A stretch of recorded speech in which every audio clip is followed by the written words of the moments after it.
Vuestro Dios estaba muerto, y el paraíso que os prometieron estaba podrido. Sois marionetas en un circo de horroroso espectáculo. Mensaje en una botella.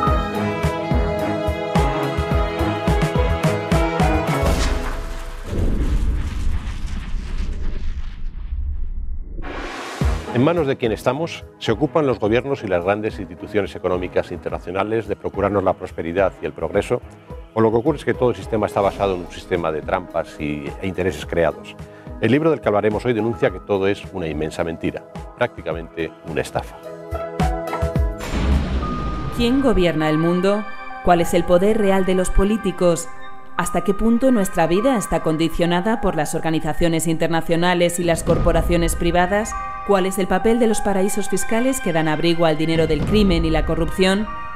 ¿Quién ganará con la brutal crisis económica que estamos viviendo? El periodista Santiago Camacho apunta con el dedo a varios de los responsables. La conocida Troika, formada por el Fondo Monetario Internacional, el Banco Mundial y la Organización Mundial del Comercio, así como las agencias de rating que están actuando como verdaderos ladrones de la democracia. Con este directo y controvertido nombre, La Troika de los 40 ladrones, lo mínimo que se puede decir del libro es que no hace prisioneros. Para hablar de él está con nosotros su autor, Santiago Camacho, escritor y periodista. Ha publicado varios libros y artículos sobre temas como los servicios secretos, misterios de todo tipo y hasta teorías de la conspiración. Bienvenido. Muchas gracias. Y Xavier Arcebalo es profesor de Economía en la Universidad Complutense de Madrid y autor de varias obras sobre la crisis del capitalismo, las políticas de privatización en América Latina y la crisis de la eurozona. Bienvenido. Muchas gracias. El papel de varias instituciones internacionales es muy importante en su libro, desde el principio. ¿Tan peligrosas son? Pues la verdad es que sí, sobre todo porque yo creo que instituciones como el Fondo Monetario Internacional o como el Banco Mundial no obedecen a los fines con los que presuntamente fueron creadas. Una, tradicionalmente, ha sido una herramienta de hacer ideología, a través de la política, a través de la economía, y otra de hacer política directamente a través de la economía. El Fondo Monetario Internacional básicamente ha ido esparciendo, ha ido difundiendo una forma de hacer economía que básicamente tiene mucho de ideológico y a los resultados me remito y podremos pormenorizarlo más adelante, muy poco de práctico, muy poco de efectivo. Mientras que directamente el Banco Mundial, sobre todo en la Guerra Fría, pero después incluso también fue utilizado directamente como herramienta geoestratégica para premiar a los aliados, castigar a los no afines, sobre todo al bloque capitalista, y realmente pues dando ayudas que lo único que fomentaron, sobre todo en los países en vías de desarrollo, fueron tasas de corrupción absolutamente inimaginables, entrando dinero a sacos para unas élites que directamente lo utilizaban para su propio beneficio y que no revertía en nada en el pueblo, y lo que se invertía en obras públicas o en cosas semejantes al final terminaba beneficiando a compañías extranjeras, mayoritariamente estadounidenses. Con lo cual, simplemente con estos dos ejemplos, pues vemos que podían haber sido instituciones que si hubiesen obedecido a lo que se decía en su acta fundacional, podrían haber sido efectivamente muy beneficiosas para la erradicación de la pobreza y el desarrollo de las naciones, pero es que no se han usado para eso en absoluto. En los años 90 el FMI fue el brazo ejecutor de lo que se llamó el Consenso de Washington, que una década después en América Latina parece bastante en baja, ¿no? Por el triunfo de varios gobiernos de izquierda, ¿no? ¿Ha evolucionado con esa nueva situación el papel del FMI en Latinoamérica o ya es irrelevante? No, relevante es relevantísimo. Yo creo que hay un adverbio que ha utilizado Santiago que da la clave de todo, podríamos decir, que es ese presuntamente, ¿no? Estamos en un terreno, en una dualidad entre las declaraciones formales, rimbombantes, de principios, que aparentemente sería difícil de cuestionar, y una realidad que tiene un trasfondo mucho más descarnado, ¿no? Se hablaba de intereses, yo diría intereses, pero con mayúsculas y un tamaño de letra muy, muy grande. Intereses gigantescos, intereses que desde el punto de vista del sentido común resultan realmente, yo diría que incomprensibles, ¿no? Para nosotros siempre estarían por encima las vidas humanas, ¿no?, que una oportunidad de negocio, ¿no? Y sin embargo, constantemente, ¿no?, conocemos experiencias en las que medidas elementales de seguridad, etcétera, son burladas, ¿no?, por una expectativa simplemente de negocio. Y yo creo que hay un aspecto muy importante, y es que cuando hablamos de intereses, la sociedad en la que vivimos, en la cual las cosas no ocurren por casualidad, nada ocurre por casualidad, lo cual es una buena noticia, porque que no ocurran por casualidad quiere decir que no hay ninguna maldición, que es perfectamente factible organizar los procesos económicos, sociales de una forma distinta que efectivamente resuelvan, atiendan la problemática, las necesidades del conjunto de la población, ¿no? Entonces yo creo que es una cuestión interesante en el sentido de que los intereses que están enfrentados son, por una parte, desde luego, los que tienen que ver con el núcleo duro, digamos, ¿no?, de la sociedad capitalista, que es la explotación, capitalistas, trabajadores, pero hay un segundo escalón que es la competencia entre capitales. La competencia entre capitales amparada, respaldada por los estados respectivos, ¿no? Hoy no es una competencia entre iguales, ¿no? Es una competencia en la que la noción de hegemonía tiene una relevancia absoluta, que es justamente lo que se señalaba, en el sentido de que Estados Unidos es muy interesante porque en el terreno de las relaciones internacionales se utilizan coletillas habitualmente esta idea de la cooperación de posguerra. No, en la posguerra no hubo cooperación porque no había condiciones para que pudiera ser tal cooperación. Es decir, Estados Unidos sale de la Segunda Guerra Mundial como potencia hegemónica única, lo que se expresa en términos militares, en términos culturales, en términos políticos y desde luego que en términos económicos. Estados Unidos sale de la Segunda Guerra Mundial con el 75% de todas las reservas mundiales de oro, ¿no? Es decir, eso genera un escenario en el que no hay lugar a posibles, ya digo, aspectos de cooperación, ¿no? Y en ese sentido, el Fondo Monetario Internacional y el Banco Mundial, que son un poco el esquema de policía malo y policía bueno, ¿no?, como en las películas, ¿no?, en la literatura, en realidad tienen unas funciones de facto, implícitamente, que son justamente, y no lo digo ni siquiera demonizando, sino identificando el hecho de que son la expresión de esa posición hegemónica de Estados Unidos. El Banco Mundial no tiene tan mala reputación como el FMI en muchos países, pero en su libro destaca que los préstamos del Banco Mundial se han utilizado como palanca de la política exterior de Estados Unidos y, bueno, hay varios casos, pero cita el caso de los préstamos a la dictadura filipina de Marcos. ¿Es una constante en la actuación del Banco Mundial? De hecho, al menos durante la etapa de la Guerra Fría, así lo ha sido. Es que pensemos que el fenómeno de las dictaduras, sobre todo en la década de los 70, no solamente en América Latina, sino también en África o en Asia, sería absolutamente imposible sin la financiación que encontraron a través de los préstamos del Banco Mundial.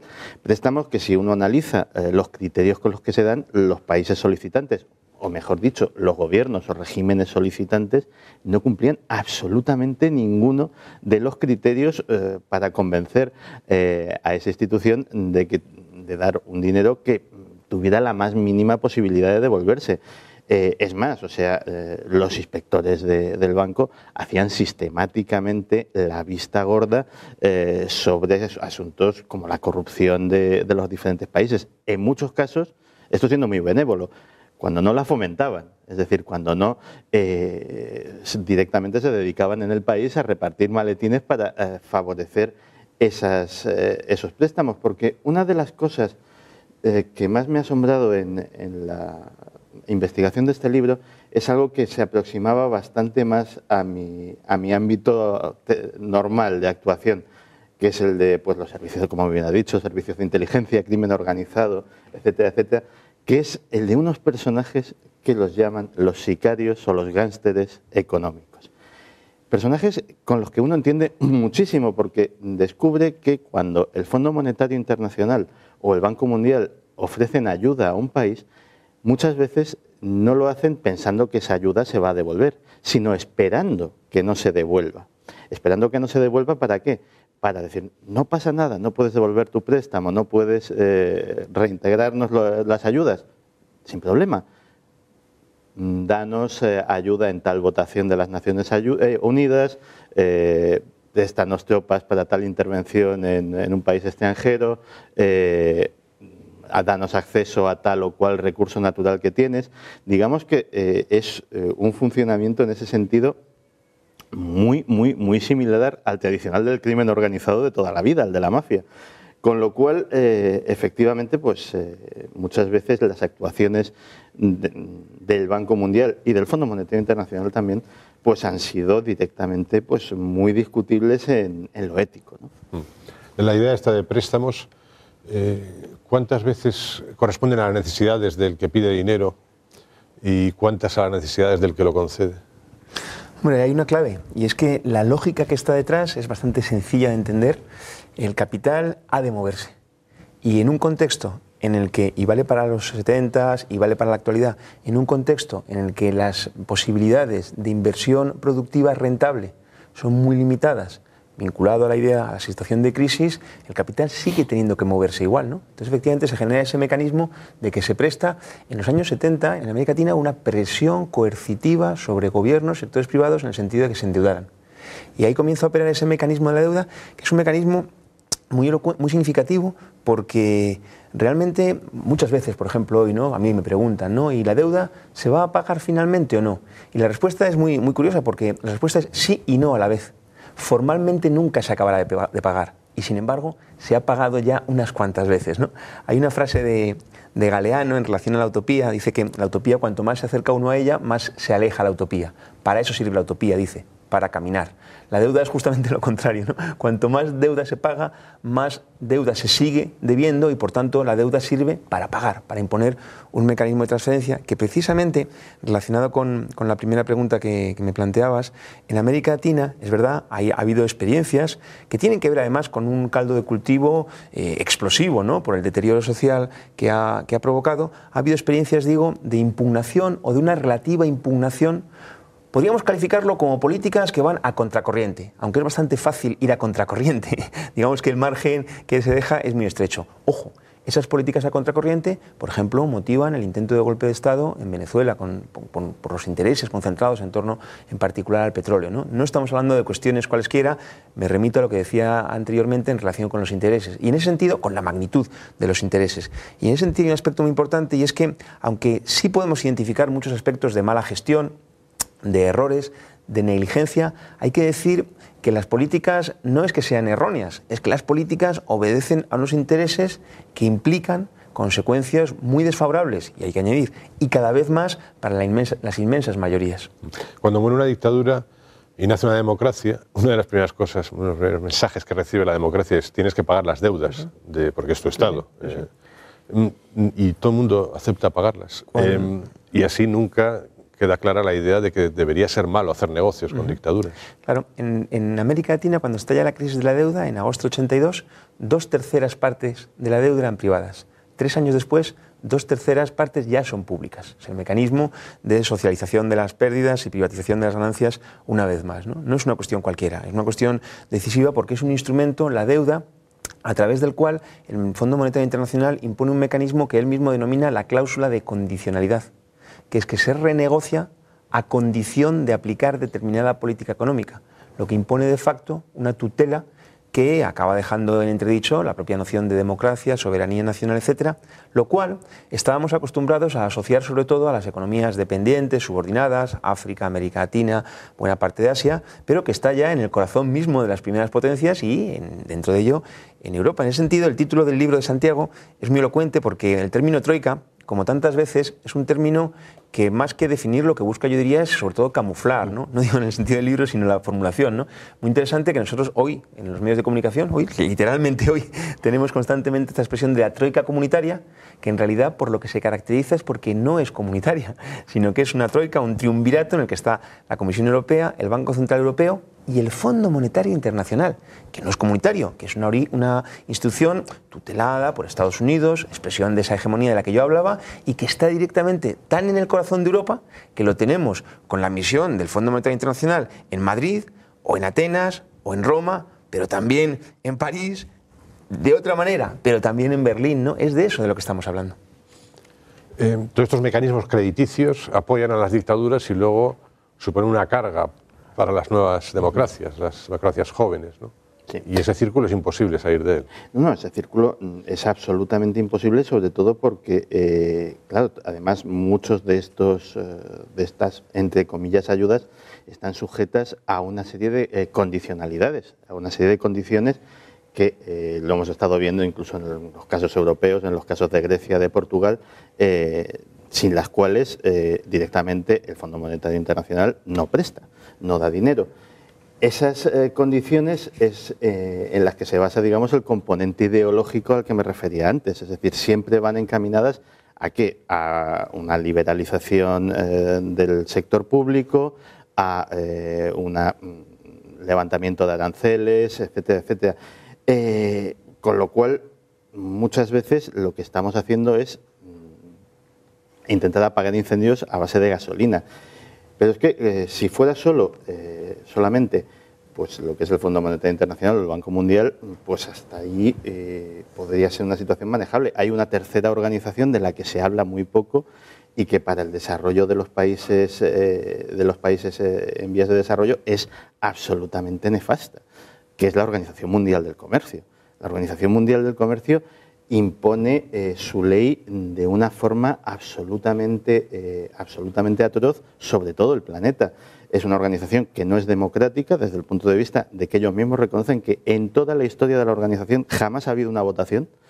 Todo se resuelve por consenso, que básicamente es por pasilleo, en el cual el poder fáctico de cada país pues influye muchísimo y, por ejemplo, impone cosas que son básicas para el desarrollo de un país. Pensemos que si Europa, Estados Unidos, Japón han sido países industrializados, ha sido porque han protegido muchísimo en la época de su industrialización su propio desarrollo industrial. Nosotros le estamos pidiendo a los países que queremos que se desarrollen que lo hagan, pero con una absoluta apertura comercial y sin ningún tipo de defensa. Lo que estamos haciendo es directamente pegarle la patada a la escalera que hemos usado nosotros para trepar al desarrollo industrial y decir, bueno, vosotros vais a trepar, pero vais a trepar con las manos limpias. Con lo cual, la verdad es que los países que han entrado en esa dinámica, entre esas tres organizaciones y su influencia, lo tienen muy, muy, muy difícil. En su libro cita un ejemplo muy curioso que hizo la OMC, la Organización Mundial de Comercio, cuando la Unión Europea presentó una reclamación contra el embargo norteamericano a Cuba, porque en teoría eso vulnera ciertas reglas de la organización. ¿Y el veredicto fue? El veredicto fue absolutamente favorable a los Estados Unidos. Es decir, aquí la historia es que la Organización Mundial del Comercio obedece a los intereses ni siquiera de los países. Es decir, aquí tampoco estamos hablando ya en lo que forma parte de esa organización de una dinámica de países. Estamos hablando de una dinámica de 400 corporaciones, no más, que manejan el 90% del comercio mundial y que son sus intereses los que están reflejados ahí. Esas corporaciones nominalmente son norteamericanas, son alemanas, son japonesas, pero realmente en ese sentido las grandes multinacionales no tienen bandera, es decir, van a su propia supervivencia y realmente es ahí donde empieza, digamos, otra de las partes reveladoras de la investigación del libro, que es que hablar ahora mismo de un enfrentamiento económico entre gobiernos o de un enfrentamiento económico entre bloques es absolutamente inocente. Realmente ya el dinero ha impuesto en Occidente, ha impuesto su mandato y realmente el margen de maniobra y el margen de actuación que tienen los políticos cada vez se va estrechando hasta que se está reduciendo a lo mínimo y precisamente se impone lo que se viene llamando la dictadura de los mercados, que es otra de esas etiquetas que enmascaran una realidad que es absolutamente terrible, que es que básicamente los bancos de inversión y los especuladores a día de hoy mandan más que nuestros gobiernos, pero por una razón que en la cultura popular se entiende enseguida, que es que el que paga manda. Y en este caso, cuando un gobierno, cuando un Estado depende precisamente de esos mercados para buena parte de su financiación, pues no tiene más remedio que plegarse a los caprichos de ellos. En el pasado, el Fondo Monetario, otras instituciones han impuesto líneas de actuación económica en Latinoamérica, en Asia. La paradoja de los últimos 2-3 años es que por primera vez se hace de forma continuada en Europa Occidental, que es lo que está pasando ahora en la Unión Europea. Sí. Es un elemento novedoso, es un elemento muy significativo. Realmente yo coordiné un libro en el año 97 justamente sobre el Fondo Monetario Internacional y el Banco Mundial y me empeñé en que hubiera un capítulo sobre Europa. Era el periodo, año 97, en el que se empezaba a extender el mecanismo de Maastricht, camino a la moneda única, ese elemento de disciplinamiento, dudosamente democrático, y era importante, pero todavía reconozco que yo cuando tenía que argumentar esto necesitaba desplegar muchos datos, muchas declaraciones. Que yo sepa, por vez primera en marzo de 2011, negro sobre blanco, en un documento de la Comisión Europea, en el cónclave que tiene lugar los días 23 a 25 de marzo de 2011, expresamente en el Pacto por el Euro Plus se plantea no ya la participación del Fondo Monetario Internacional en la tutela de la política económica de los países europeos, sino directamente la propia subordinación, ¿no? Hay un aspecto, yo creo, muy interesante, porque al final se presenta una inevitabilidad económica que no es tal. Es decir, la economía, la política, no dejan de ser aspectos profundamente entrelazados. Cuando se planteaba antes la duda acerca de América Latina, por qué esa asunción de la deuda, hay que decir que solamente Argentina, Brasil y México concentraban el 75% de toda la deuda externa.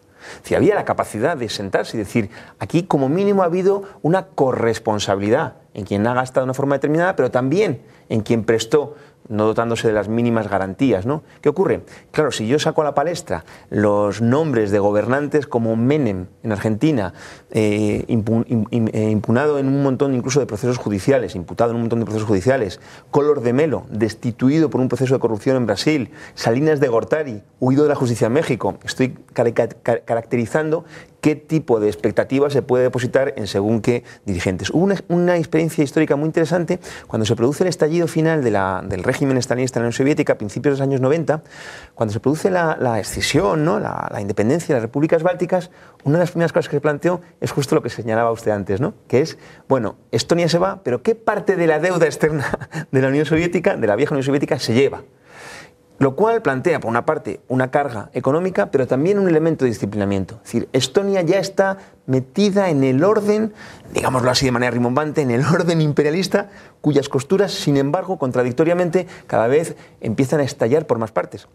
América Latina, Venezuela, Bolivia, Ecuador era una parte, está el tema de Palestina, pero está también el tema de Grecia, por ejemplo, ¿no? Donde la situación política es como vemos, ¿no? Donde ni siquiera 24 horas después de las elecciones había expectativa en que los viejos dos grandes gobiernos del orden en Grecia tuvieran la capacidad de dar una salida de gestión, ¿no? O en Bélgica, donde las dificultades de poner en marcha un gobierno que aplique estas políticas hizo que hubiera un lapso de más de 12 meses sin gobierno. O en Holanda, donde hay una dimisión porque hay sectores, incluso sectores, que no asociaríamos con posiciones progresistas, sino al contrario, que directamente no quieren implicarse en unas políticas que finalmente no son solamente ya los aspectos económicos y sociales, sino incluso los aspectos democráticos son un obstáculo por los que se pretende saltar, ¿no? Creo que plantea en el libro el concepto de consenso de Pekín como alternativa de cara al futuro.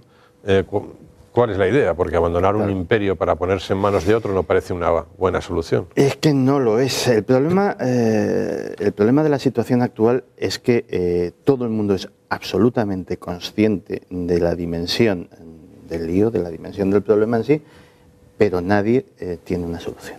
Y eso es grave, porque realmente hasta ahora pues había, sobre todo estos organismos internacionales, habían funcionado con su consenso de Washington, con su manualcito que les estaba funcionando muy bien a ellos, no a los ciudadanos de los lugares donde se aplicaba, pero cuando eso de repente se empieza a demostrar las taras que tiene, y tiene taras de base que nos han traído a esta situación, a todo el planeta, pues realmente las mismas recetas que se están aplicando se está viendo que están empeorando la situación.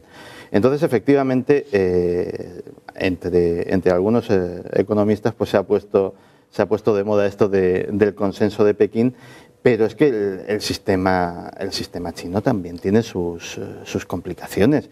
De hecho, estamos hablando de un país muy poco respetuoso con los derechos humanos y sobre todo muy poco respetuoso con los derechos de sus trabajadores, con lo cual pues posiblemente sería una solución aplicar un sistema parecido al de allí para las grandes empresas. Las grandes corporaciones chinas se están sumando cada vez más a ese grupo de elegidos que manejan el comercio mundial, pero desde luego no sería en absoluto una buena noticia para los ciudadanos o para los trabajadores. Porque además China no hace ascos a relacionarse con dictaduras, ¿no? Y regímenes autoritarios. No tendría un problema de esquizofrenia si tuviera recelos al respecto. Yo creo que el tema es muy interesante porque lo primero es que hay que ir más allá de algunos datos absolutos. Obnubilan las magnitudes de China, ¿no? Pero hay que tener en cuenta, aparte del propio tamaño del país, especialmente desde un punto de vista demográfico, la potencia que da un régimen autoritario, un régimen totalitario, dictatorial, en el sentido de compactar la política económica. Pero lo más interesante, a mi modo de ver, es que más que consenso, yo lo que diría es ese eje Washington-Pekín. ¿Qué significa el eje Washington-Pekín? Y en cierto modo, como tantas veces, la historia se repite primero como tragedia, luego como farsa, porque ya conocimos la experiencia histórica a la salida de la Segunda Guerra Mundial de la colaboración entre Estados Unidos y la Unión Soviética, una colaboración que lo que hizo fue resaltar muchas cosas, en particular las limitaciones del orden capitalista, pero también el alcance limitado que tenían aquellos viejos estados obreros ya completamente degenerados, ¿no?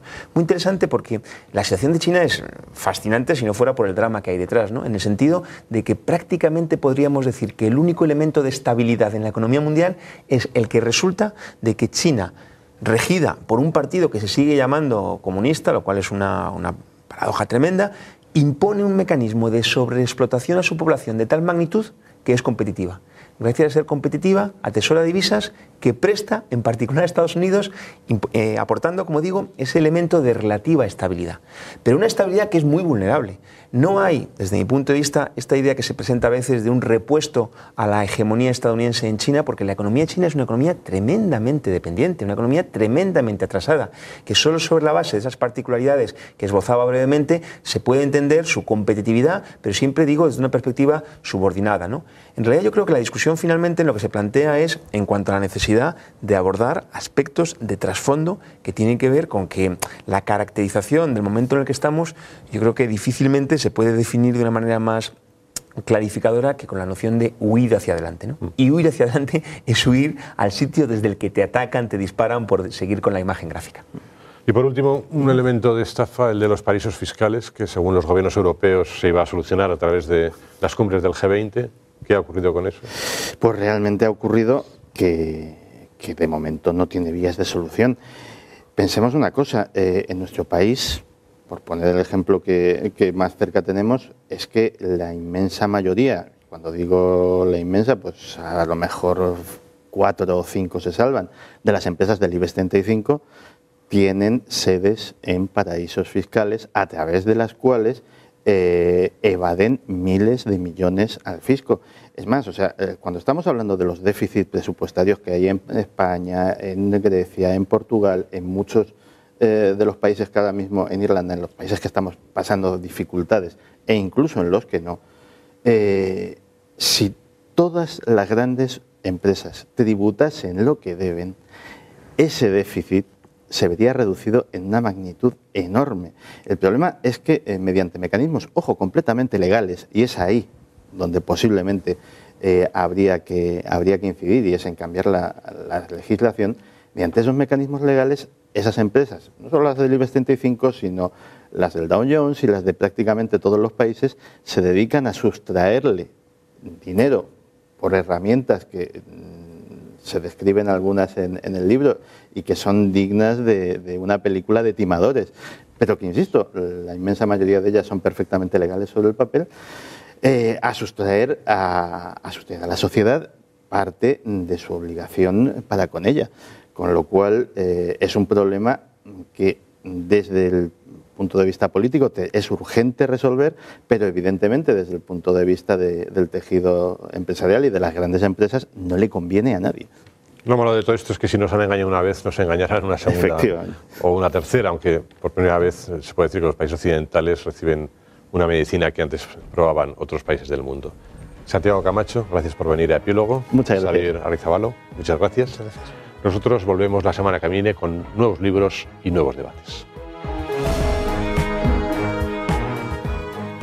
Cualquier sistema que montéis sin nosotros será derribado. Mensaje en una botella.